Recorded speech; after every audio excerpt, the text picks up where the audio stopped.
Comment déterminer la nature de la section d'un pavé droit par un plan parallèle à une arête?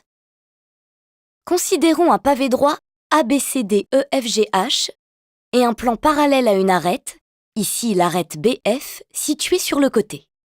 Ce plan est parallèle à l'arête BF. Il est aussi parallèle aux trois autres arêtes AE, CG et DH.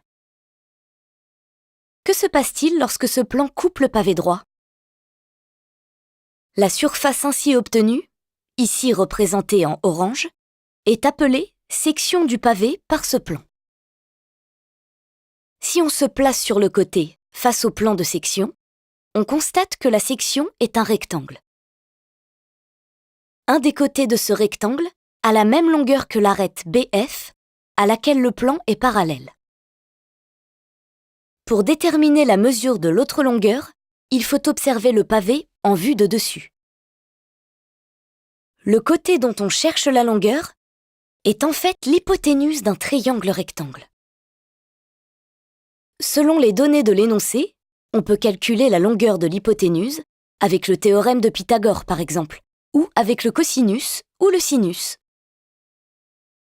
Voilà, maintenant tu sais identifier la nature de la section d'un pavé droit par un plan parallèle à une arête. Pour cela, tu observes le pavé et la longueur de l'arête parallèle au plan de section.